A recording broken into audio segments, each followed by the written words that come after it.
Bonsoir à tous, bienvenue dans Y'a plus qu'à, c'est un plaisir de vous retrouver. On est en direct ce soir sur LNTV, on est vendredi, tout va bien, le week-end arrive. On va parler de plein de belles choses, un festival à Ivry, on aura de la musique en live même, des artistes sur le plateau, on va parler de Musica aussi, évidemment, encore. Ben oui, on en a déjà parlé, mais il faut en parler, c'est un festival juste extraordinaire. On va parler d'une jeune société qui vient de se créer pour faire de la vidéo, du drone, et ça aussi c'est très bien, il faut soutenir ces belles initiatives créatives. Et puis on va parler de Paro. Paro, c'est un petit robot en forme de phoque. J'ai essayé d'aider cette belle opération, une opération de mécénat, et le robot sera là, et c'est juste exceptionnel avec nous ce soir en plateau. Allez, il n'y a plus qu'à prendre du bon temps, et ça commence maintenant.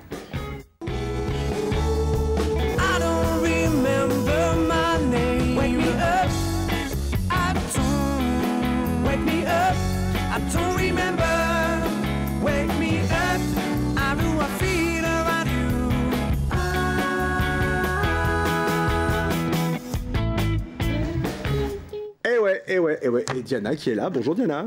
Bonjour Jean-Christophe K. Ça va? Bah super, et vous? Bah ça va bien, vous me demandiez de qui...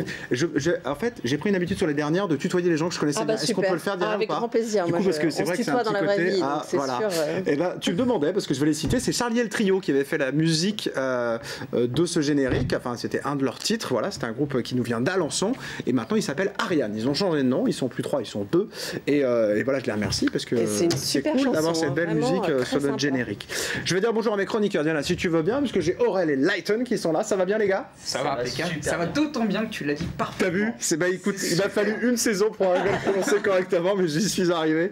Et ça c'est formidable. On parlera ciné avec toi Aurel, on parlera jeux vidéo avec toi mon cher Lighton. Et puis Matt nous rejoindra, c'est une émission très geek ce soir au niveau des chroniqueurs, geek pop culture. Et donc on est ravis, voilà, merci les gars. On va commencer avec Diana, si vous voulez bien, un formidable festival qui commence demain. Non, c'est demain, c'est après-demain. Voilà, le 1er juillet, c'est dimanche. Hein. Voilà, c'est bien ça, je suis perdu. Le festival Musica, une nouvelle édition. Et toujours autant d'originalité dans les propositions. Et ça, c'est vraiment génial. L'essence du festival, on le rappelle, c'est de montrer que la musique lyrique, c'est pour tous, que c'est pas forcément coincé, que c'est peut être moderne, ça peut être même surprenant. En fait, il faut aussi se souvenir que quand la musique classique a commencé à exister, c'était extrêmement moderne. Donc c'est plus une question d'habitude. Et ce qu'on aime bien faire avec Musica, c'est donner envie aux gens de venir. C'est-à-dire on propose des dîners-concerts, on propose des brunch-concerts, on fait des concerts dans les parcs, on a fait des concerts dans un cinéma. Et l'idée, c'est vraiment que les gens viennent en toute simplicité, en jean basket, en jolie robe, en robe printanière, si ce sont des personnes qui préfèrent s'habiller en robe alors qu'ils sont des hommes. On est content que tout le monde vienne tel qu'ils sont. Et ça, c'est vraiment top parce que ça nous fait voir le lyrique autrement. C'est le sous-titre de ce festival. Mais c'est vraiment votre part de fabrique, même dans la communication. Si on peut remettre l'affiche éventuellement un instant en régie, on voit bien que vous avez cette folie. Alors, c'est toi qui es mise en scène souvent dans ces pérégrinations. Avec, voilà. Là, c'est quoi cette coiffe? Là, elle sort d'où cette coiffe? Alors, c'est une coiffe qui a été faite en papier par Chloé Bergera, qui est de l'agence Type, qui fait toute la communication du festival depuis le début. C'est elle qui a aussi créé les lettres. Et là, en l'occurrence, on voulait vraiment mélanger la modernité. Donc la perruque 18e, la coiffe 18e, mais revue et visitée aujourd'hui, donc avec du papier. Tout est fait à la main. On voit, il y a la cathédrale. La cathédrale qui est juste en haut. C'est génial. La voiture pour rappeler les 24 heures et le violoncelle pour rappeler la musique. Puisqu'on aime bien aussi revisiter les lieux de patrimoine du Mans. Donc on fait ça au musée de Tessé dans le jardin derrière. Et puis on a fait l'année dernière à Saint-Julien. On est aussi au Quinconce dans la salle municipale. Donc on est vraiment ravis. Et en faire vivre les lieux d'une autre manière. Puisque tu parles du musée Tessé, je vais juste faire un clin d'œil au photographe aussi, que je connais bien du coup. Ah, Simon Laguarde, voilà, le beau Simon. Les très belles photos. La coiffe était directement posée sur vous, c'est pas un montage. Non, ça c'est vraiment ma tête avec la coiffe dessus. Et juste pour la petite histoire, je ne me balade pas avec parce qu'en fait, il fallait vraiment qu'elle soit à ma taille, sauf que du coup elle est un peu serrée et c'est pas très confortable pour le... Sinon j'aurais adoré faire un concert avec. Quand même. Mais c'est pas... Ah non mais c'est impressionnant. Les monuments qui sont reproduits, c'est du papier, c'est ça? C'est du papier carton, oui. C'est chouette, hein. Mais ce qui est incroyable, c'est que Chloé Bergera, l'agence Type, a créé ça. Parce qu'en fait ça n'existe pas, le montage de la cathédrale Saint-Julien en papier.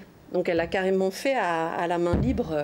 C'est top. Bon, tu parles du musée de TC, avant qu'on parle de la programmation, je vais parler d'un buzz, parce que ça fait le buzz depuis quelques jours. Je crois qu'on en a parlé dans le journal tout à l'heure, pour ceux qui étaient sur LMTV. Un clip inspiré de... Enfin, regardez-moi ce clip et on en parle juste après.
C'est justement Chloé Bergerac qu'on aperçoit là dans ce clip avec toi, inspiré bien sûr de Beyoncé et Jay-Z qui avait tourné au Louvre et qui avait fait là aussi un buzz. Alors vous n'en êtes pas encore là, mais quand même on en parle beaucoup et ça aussi c'est sympa parce que ça fait parler de ce festival.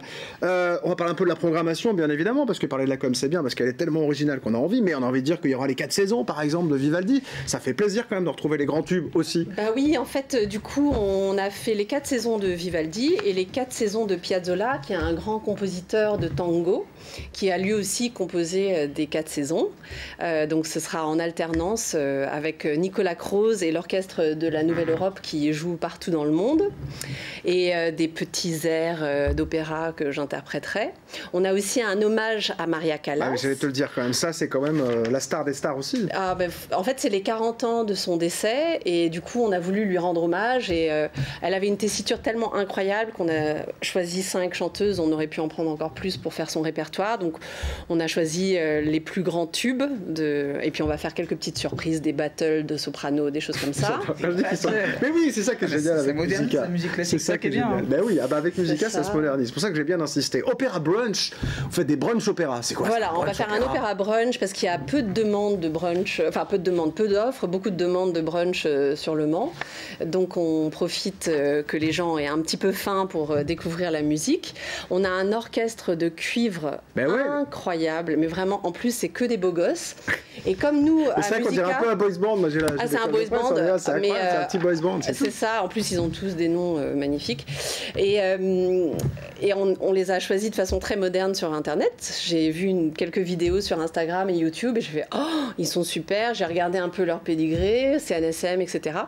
Donc j'ai envoyé un message en mode Tinder, n'est-ce pas? Ça c'est impeccable. Et j'ai fait j'aime beaucoup ce que vous faites. Sur la droite. Ça a marché, manifestement. Il y a eu. C'est comment ça a matché. Ça a matché. Ça veut dire que ça a matché et qu'on peut se parler. Voilà, merci, ça a matché. Alors, ça devait matcher l'année dernière, mais en fait, ils sont très très pris. Donc, on n'avait pas pu les avoir tous les 5. Donc là, cette année, je les ai réservés dès que j'ai eu mon budget. On les prend. Et boum, ça y est, ils sont là. Bon, ben ça c'est et on a une magnifique chanteuse qui s'appelle Lauren Van Kempen. C'est une star. Vraiment, on pourra dire qu'on l'a découverte ici au Mans. Elle sait tout faire. Claquette, violoncelle, elle chante, elle joue la comédie. Elle travaille pour Disney accessoirement. Et du coup, elle va nous faire un one-woman show pour le dîner-concert le jeudi soir. Ça, c'est impeccable. Toute la programmation, elle est sur musica-lemans.fr. Allez voir la musique lyrique autrement grâce à ce très beau festival Musica. Je peux juste rajouter le Requiem de Brahms qui sera dimanche à 17h à Saint-Aldric sera en hommage à Jean-Claude Boulard qui était un très grand ami et qui est en grande partie la raison pour laquelle Musica existe, puisque c'est lui qui nous a donné l'accord et qui m'avait gentiment demandé d'être ambassadrice pour la ville. Donc il nous manque beaucoup et on voulait faire un hommage. Et c'est bien normal. Merci Diana. Allez, on change de sujet sans transition. C'est pas évident parfois de changer de sujet, mais on va parler jeux vidéo. Oui, avec Lighton. On y va.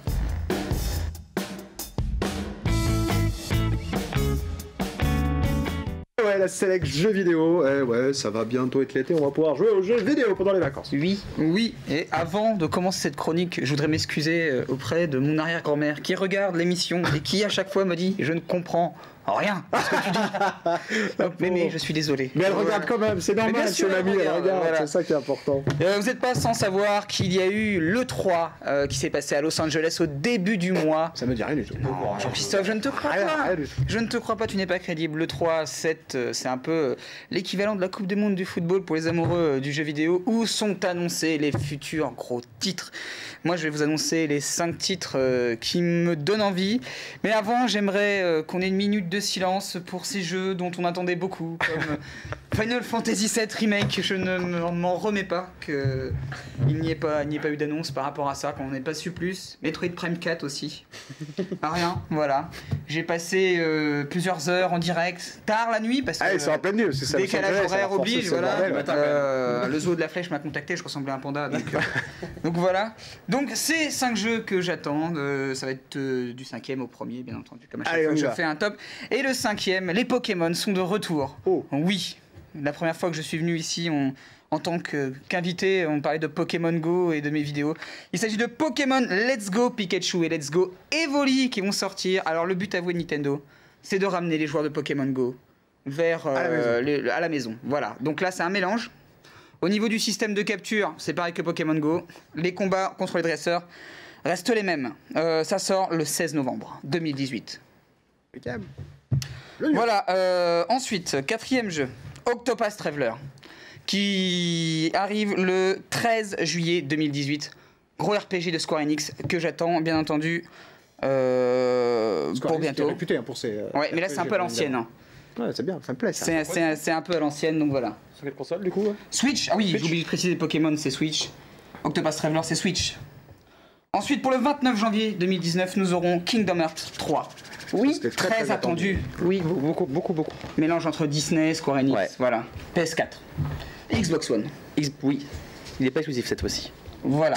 Ensuite, j'ai une petite pensée pour Matt. Des fois, hein, Diana, t'inquiète pas, parce qu'ils se parlent, voilà, ils se comprennent. Je me dis que c'est assez intelligent de faire ça, parce que ça doit faire venir pas mal de public très jeune. Il y a pas mal de nouvelles sagas aussi. Il y a aussi la Reine des Neiges dans le nouveau Kingdom Hearts. Oui, Toy Story. Et vu que Disney Star Wars, peut-être qu'il y aura peut-être aussi des d'œil sur Star Wars, on ne sait jamais. Qui vivra verra. Voilà. Et pour te répondre, j'aime bien qu'il y ait toutes les cultures dans cette émission, c'est pour ça que c'est formidable, et je crois vraiment que la culture geek mérite d'exister. Ensuite, j'ai une petite pensée pour moi. Voilà, j'aurais aimé rebondir avec lui là-dessus, mais on dira avec lui. Je vais rebondir tout seul. Voilà, rebondis pour lui. Super, merci d'avoir repris quand même. Que j'attends beaucoup. Exclusivité PS4, Spider-Man, qui sort le 7 septembre 2018, et là je suis pressé de mettre la main dessus. Une histoire inédite, un Peter Parker inédit, un costume inédit, que de l'inédit. Bah c'est plus Spider-Man alors. Mais si. Ah d'accord. Voilà. Mais récemment, Marvel a annoncé que ce Spider-Man-là allait être canon. Parce qu'ils vont sortir un comics avec ce costume-là, cette histoire-là, qui s'appellera Spider-Geddon. Donc ça sortira en même temps que le jeu, si je dis pas de bêtises. Matt me corrigera si je dis une bêtise. Fais gaffe, il est arrivé, il est juste derrière toi. Ouais, je sais bien. Méfie-toi, je sens son regard. Tu sens son regard sur toi. Attention, dis pas de bêtises, voilà.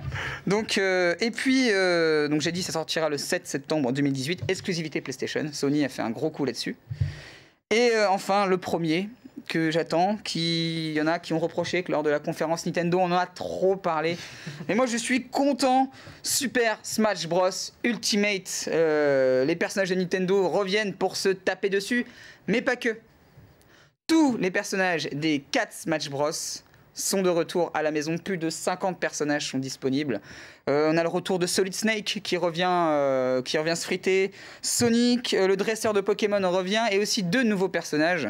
Linkling de Splatoon, donc cette nouvelle licence fraîche de Nintendo.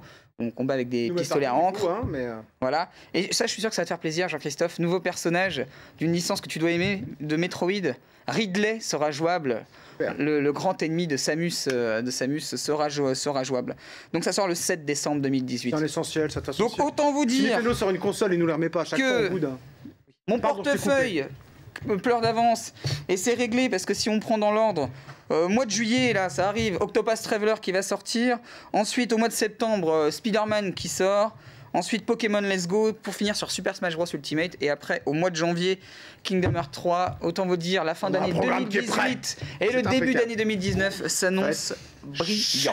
Merci, voilà. mon cher Lighton, de nous avoir donné un petit peu en avance les programmations qui vont sortir et les grands jeux à ne pas rater. Avec plaisir. Ne bougez pas, les gars. Alors moi j'ai une question. Vas-y, Diane. Est-ce que j'ai bien vu qu'il va y avoir une journée ou même un week-end geek Oui, il va y au avoir Mans, un week-end kick. organisé par Jean-Christophe K. C'est bien, ça fait l'autopromo. Oui, en effet, mais bon, Ah voilà, non, mais en parce effet. qu'en fait, tu sais, quand j'ai vu ça, Oui. j'ai fait, mais c'est génial, parce que je rêve d'aller à un truc comme ça. Eh ben, note la date, Je ne 2-3 suis- février 2019. 2-3 Voilà. février 2019. Non, parce que enfin, moi, je suis pas passionnée par ça. J'ai joué à des jeux vidéo plus jeunes, mais par contre, l'ambiance, un peu comme les 24 heures du Mans, j'ai juste envie d'y goûter et même de me déguiser. Bon, eh ben, on se retrouvera là-bas. Alors, merci Diana. En tout cas, en attendant, c'est Musica. Ça commence le 1er, c'est-à-dire dimanche, et c'est jusqu'au 8 juillet. Il faut absolument pas le rater. Merci d'être passé nous voir ce soir. Merci beaucoup. De Dans un instant, on prend la direction d'Ivray pour un super festival. On aura des groupes en plateau. On va parler avec Matt de comics, évidemment, avec Aurel de ciné. Et puis, on découvrira aussi une nouvelle agence de com et le petit robot Paro. À tout de suite.